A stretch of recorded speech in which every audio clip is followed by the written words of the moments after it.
Hey my friends, in this video we're going to be looking at the Spyderco double stuff. Over this review period I'm going to be trying this dual-sided pocket stone style sharpener and determining whether it is good stuff or whether it can get stuffed. So this guy is small. It's a pocket or a sheath sized sharpener perhaps. You know those little sheaths on the front of your survival knife? Maybe for that. This is it next to what is also not a huge sharpening stone, but a more fuller sized ultra-fine ceramic stone by Spyderco. This is it next to the little Falcon-Even DC3, which is a very, very small and really a front pocket stone. This is it next to the Worksharp's little angled pocket sharpener thing there, and this is it next to like a dual-side diamond file. This is a Cold Steel branded one, but I don't know who makes it. So I suppose to cut to the core of the matter, with such a small little stone, the main two questions are pretty basic ones. How would you use this? And why would you choose to use this?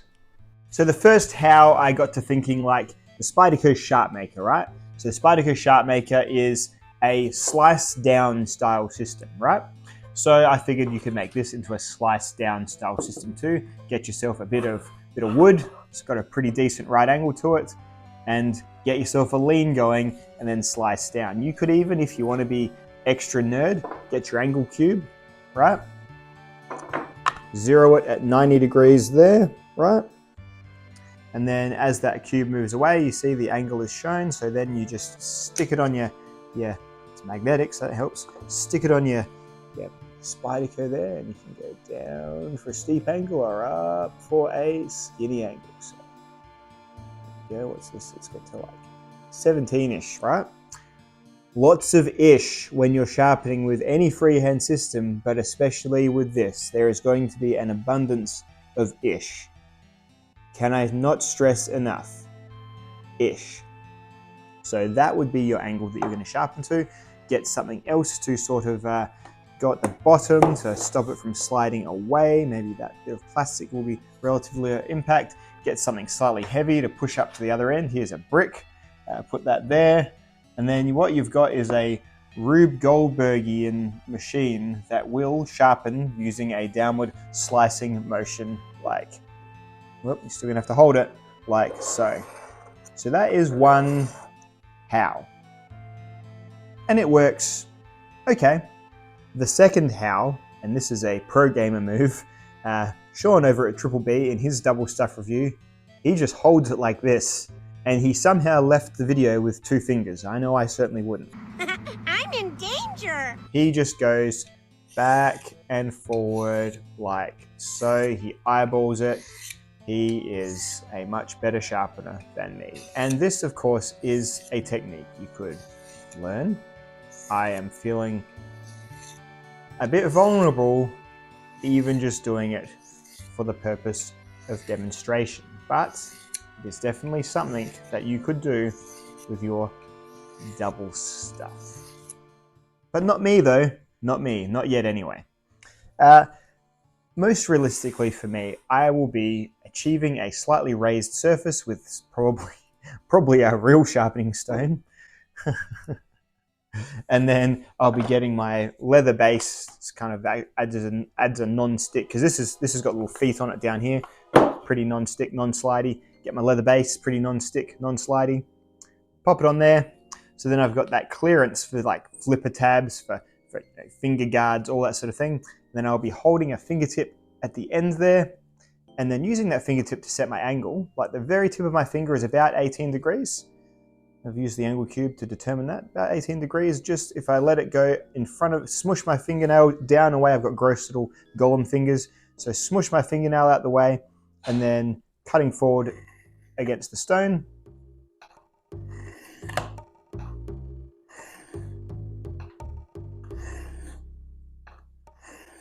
That is a very valid and probably the easiest, most practical way to use a little tiny baby stone like this.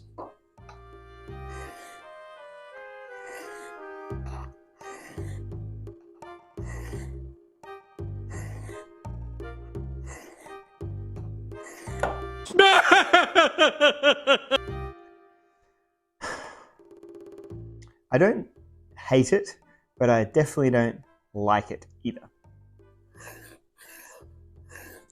One merciful thing about this is because the CBN is quite aggressive, you need less strokes to get your reprofile. So that's less opportunities to fuck it up.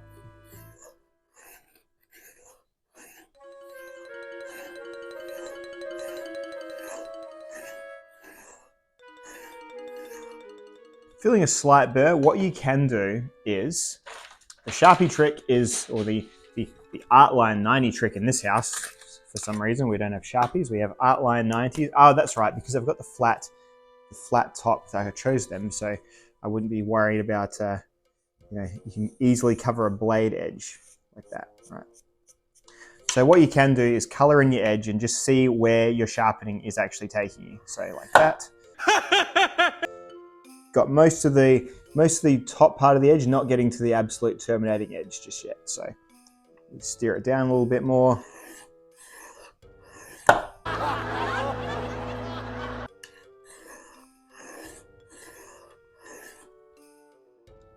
So that is getting pretty much all the way to the edge along most of the knife.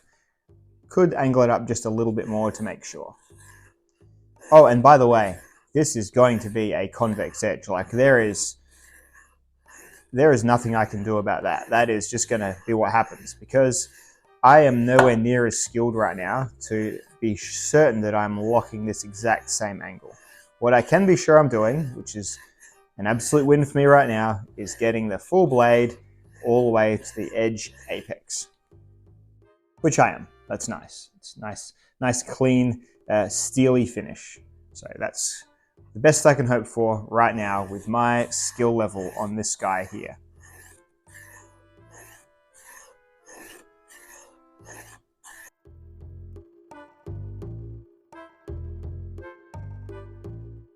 I did end up largely settling on the back and forward style sharpen, where the tip or the blade doesn't leave the surface, so you sort of go the forward stroke to the tip and then sort of rewind the stroke. I find this stops me from sending the tip off the edge as often.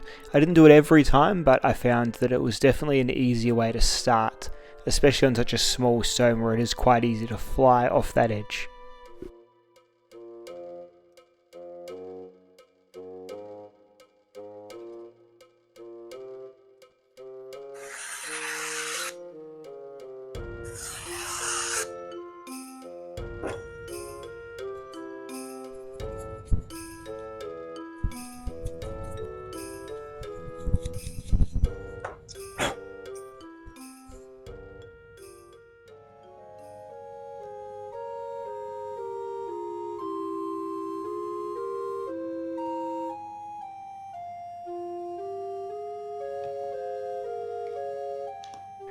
So this being such a small stone really does amplify any little errors you may have in your existing freehand sharpening technique, of which I have many, I'm sure.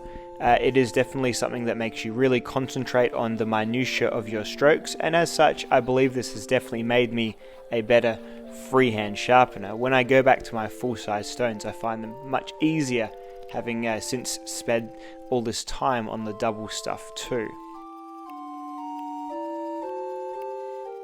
Of course, I began on some pretty soft and forgiving steel, so this guy here is a Leatherman K series knife, so Leatherman's 420 HC steel is going to be very forgiving stuff. Again, we're talking like sharpen on a coffee mug to get a rudimentary edge going, but on these two stones, of course, I managed to get a really nice edge indeed, as you can see.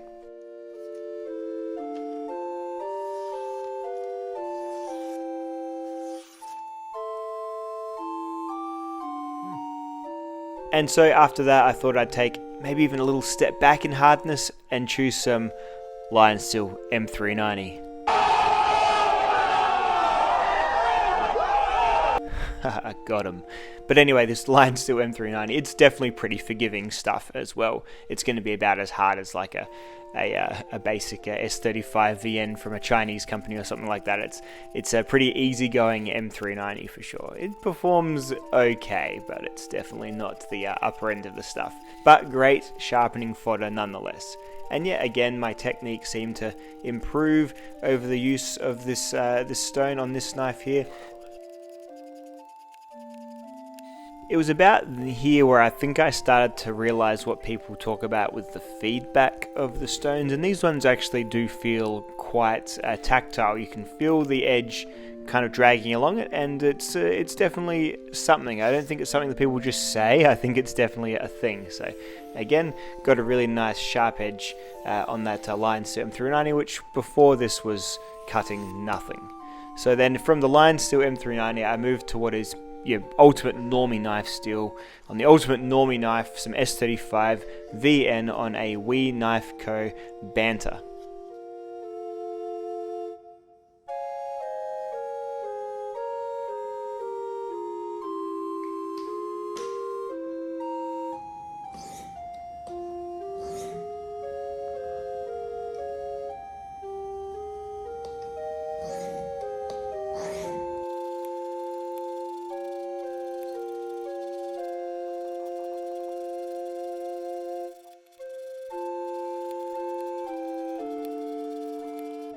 Trying to incorporate this guy into my everyday use, so sure enough had to get up and stir the honey soy chicken to stop it from sticking, and then get right back to it.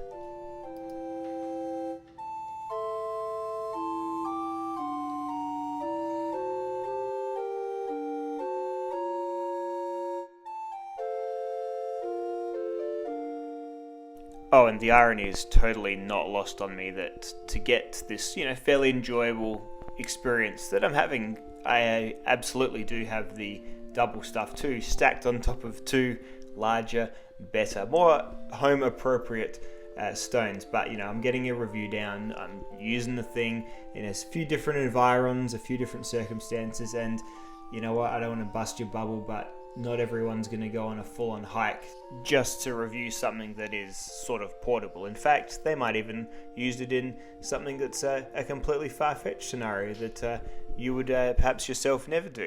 You may never get an ingrown toenail and need to soak it for an extended period of time in salt water after a shower, waiting for your wife to get home to try and dig away at it, so hopefully you don't have to go to the podiatrist.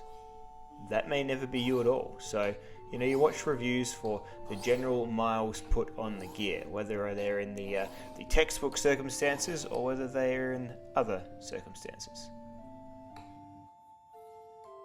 This is, of course, the Advanced Knife Bro QSP stump lifter knife that's finally getting its first sharpen. I did carry and use this fairly often, so about time for a sharpen, and it did well again. But the time came where my confidence raised to the heights that were required to sharpen my grail knife, my not made anymore knife, the Almar Eagle Ultralight.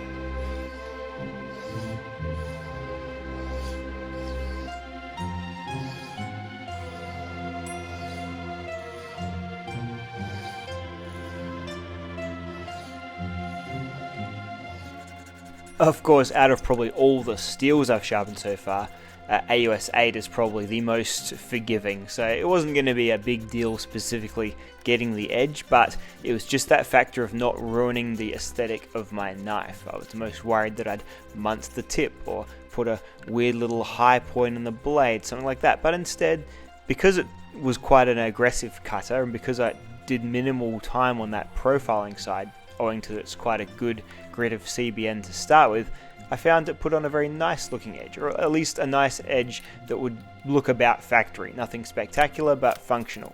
And of course,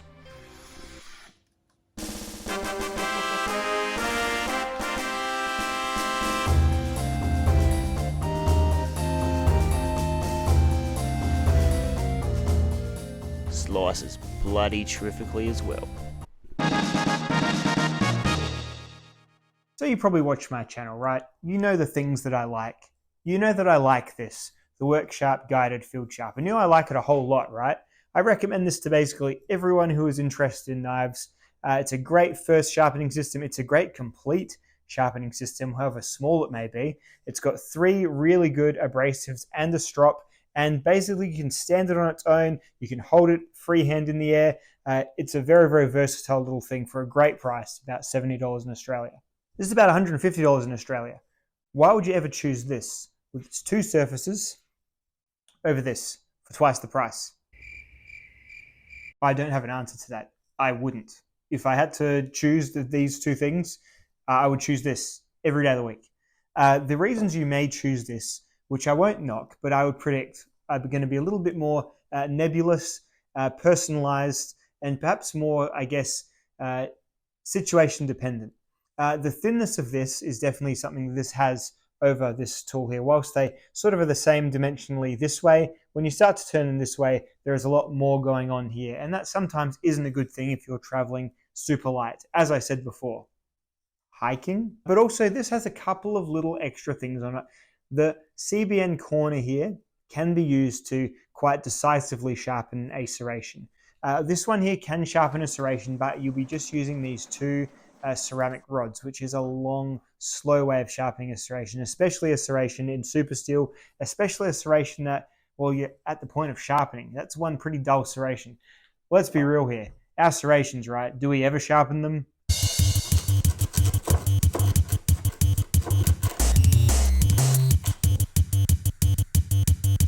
I'm not gonna lie, I can't even tell if I made them better or worse.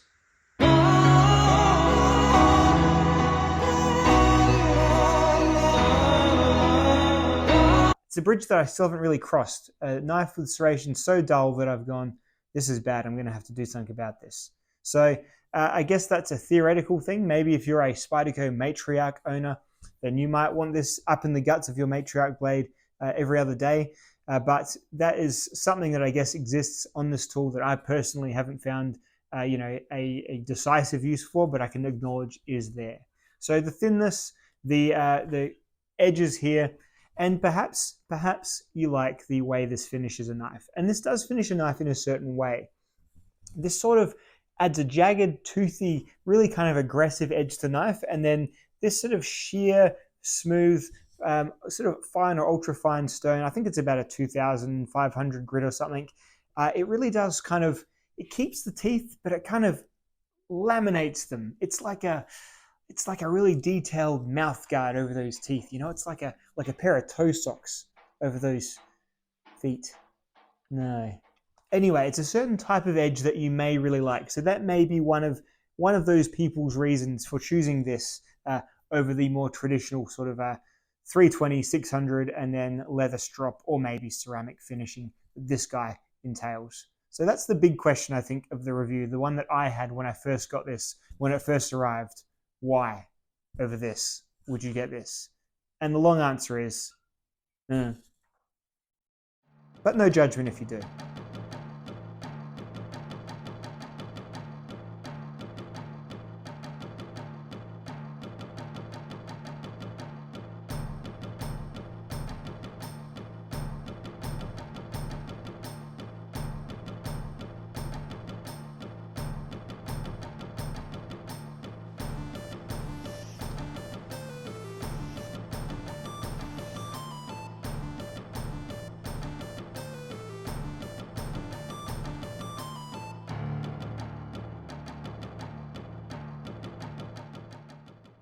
All right, review time. So I have sharpened soft steels, hard steels, good steels, bad steels. I've even sharpened my 2 favorite knives with the Spyderco double stuff. Now, you probably watch this channel and you know that I want to be a bit of a wordsmith. You know, it's like a pair of toe socks.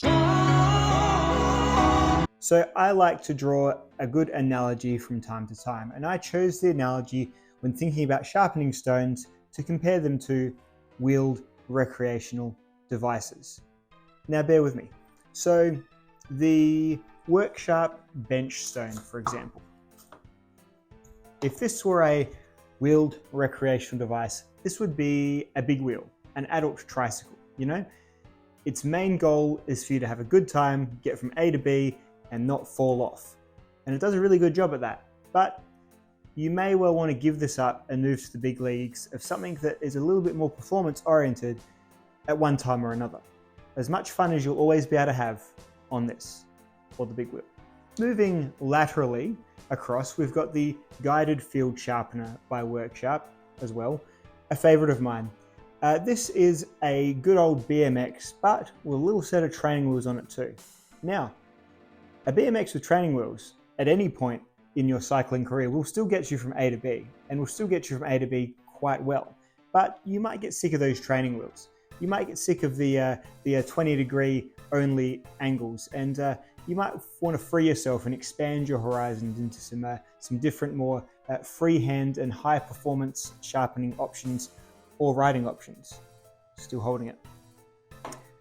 Let's look at bench stones. Bench stones like these.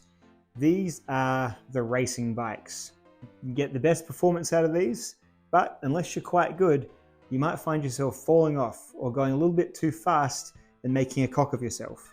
And that brings me to the double stuff and all these very small, minimal pocket sharpeners. Well, these guys are quite obviously the unicycles. People might look at you using this and wondering, why has he chosen that one? And there might be a school of thought that suggests that these are probably just best for clowns on the internet. But there is certainly a cause for having a small stone like this, just as there is for having a unicycle. See, for me, this small stone really did bring around my knowledge, but consolidated my technique. I can now use a big stone like this a whole lot easier because I mastered my strokes on a little tiny baby stone like this. So whilst certainly not for everyone, there is definitely a crowd of people, like that guy in the mall who puts his hat down at the end, who are really, really good at this, or the unicycle. So I think these do have a place, but they may never be my place. I will always opt for something a little bit more stable and a little bit more high performance. So that is my thoughts on the little Spyderco double stuff. It is truly the unicycle of the sharpening world. All right, fellow wordsmiths, I must go. I have to do a crap out my bum.